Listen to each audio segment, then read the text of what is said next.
माताओं के पास हुआ करता था। माताएं जब भोजन बनाती पहले एक रोटी भगवती गौ माता को जिमाती और बाद में परिवार के सारों लोगों को खिला करके वो खुद खाती। बोलो माताओं, ऐसी परंपरा थी कि नहीं थी? ये एक रोटी हमारे अन्न को पवित्र करने की शक्ति रखती है। आप कहेंगे कैसे? तो समझिए मेरे भाई बहनों, आप अपने घर में लड्डू बनाओ और घर में ही बैठ के उन लड्डुओं को खाओ। कोई पूछे कि क्या खाया तो हमारा उत्तर होगा कि आज तो लड्डू खाया। लेकिन अगर उन्हीं लड्डुओं को हम किसी मंदिर में ले जाएं और मंदिर में ले जाकर के थाली में रख करके ले जाएं, अधिक नहीं उनमें से केवल 1 या 2 लड्डू भगवान को, ठाकुर जी को भोग लगा दें और बचे हुए सारे लड्डू अपने घर पर लाएं और फिर आनंद से खाएं, जवाब दीजिए मेरे भाई बहनों, अब वो लड्डू क्या कहलाएंगे? जोर से बोलिए। प्रसाद। और प्रसादी में पाप रह सकता है क्या? कभी नहीं रह सकता। तो सोचिए मेरे भाई बहनों, गौ माता भी तो स्वयं सिद्ध भगवान है, जिनके रोम रोम में बसे श्री राम है, जिनके चरणों में 68 करोड़ तीर्थों का धाम है, जिनके तन में 33 कोटि देवताओं को विश्राम है, जिनके सींगों पर सारी धरती का भार है, जिनके गोबर में माता लक्ष्मी जी का आधार है, जिनके मूत्र में गंगा जी की धार है, जिनको भगवान श्री कृष्ण नंगे पैर चढ़ावे, जिनके लिए रामायण जी में अंकित है कि राम जी निराकार रूप छोड़ करके निराकार रूप अपनावे, जिनकी सेवा करके तेजा जी, गोगा जी, पाबू जी मानव से देवता बन जावे। ऐसी ईश्वरीय शक्तियों से संपन्न सकल देवताओं को अपने तन में रखने वाली गौ माता को अपने घर में बने हुए भोजन में से सबसे पहले उत्तम श्रेष्ठ भोजन उत्तम तरीके से अगर हम भगवती गौ माता को जिमाएं तो बोलो बचा हुआ सारा भोजन 33 कोटि देवताओं का भोग लगा हुआ प्रसाद हो गया कि नहीं हो गया? अब उस प्रसादी को जिमेंगे तो बोलो पाप खत्म हुआ कि नहीं हुआ? पुण्य बढ़ा कि नहीं बढ़ा? और पुण्य बढ़ा तो मुस्कुराहट अपने आप बढ़ेगी ही बढ़ेगी। लेकिन आजकल एक बहुत बड़ी गड़बड़ हो रही है। हम देख रहे हैं ज्यादातर माताएं ऐसा नहीं करती। अधिकांश माताओं को हमने देखा है, माताएं क्या करती है, पहले नंबर की रोटी तवे में से उठा के किसी प्लेट में रख देती है, फिर बच्चों को खिला करके भेज देती है पढ़ने के लिए स्कूल विद्यालय, पति देवता को खिला के भेज देती है काम धंधा नौकरी ऑफिस पर, और दिन में जब गाय माता आती है दिखाई देती है तो गाय माता को रोटी देगी, और भूल गई तो सीताराम वो सुबह वाली शाम तक पड़ी पड़ी सूख भी जाती है। और कई घरों से तो 5-5 दिन के सूखे सूखे करकटे निकल करके आते हैं कि गाय के लिए निकाली हुई रोटी है, साहब दे दो, गाय साला वाले आए। बोलो ये सच्ची बात है कि नहीं? हाथ खड़ा करके इशारा करो मुझे, सच्ची बात है। अब बताओ भाई, आपने लड्डू बनाए, 4 लड्डू आप पहले घर में खा गए और फिर उन लड्डुओं को आप मंदिर पे ले जाके भगवान को भोग लगाओ, बताओ वो लड्डू प्रसादी कहलाएंगे क्या? नहीं कहला सकते।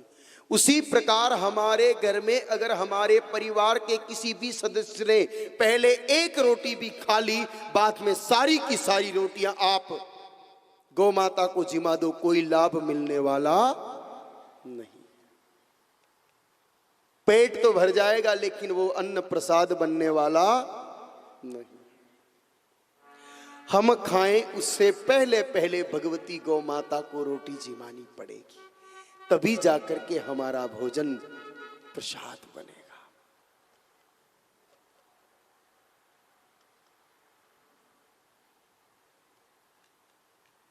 और उसमें भी कौन सी रोटी जिमाओगे? ज्यादातर माताएं पहले नंबर की रोटी निकालती है। मैं बड़े बड़े विज्ञापन भी देखता हूं, लिखवाते हैं कुछ लोग पहली रोटी गाय को। बहुत बड़ी गलती कर रहे हैं वो लोग जो पहले नंबर की रोटी गाय माता को दे रहे हैं। पहली रोटी कभी भी गौ माता जी को भूल करके भी नहीं देनी है। जिमानी तो है गौ माता को लेकिन पहली नहीं। थोड़ा अटपटा लग रहा होगा क्योंकि पिछले 1200 वर्षों से आप यही सुनते आ रहे हो कि पहली रोटी गाय को दो। 1200 वर्ष पहले के जितने भी अपने धर्म ग्रंथ हैं, 4 वेद, 6 शास्त्र, 18 पुराण, श्रुतियां, स्मृतियां, उपनिषद, रामायण जी, महाभारत जी, किसी भी पवित्र ग्रंथ को आप अच्छे से पढ़ करके देखना, कहीं नहीं लिखा है कि पहली रोटी गाय को दो।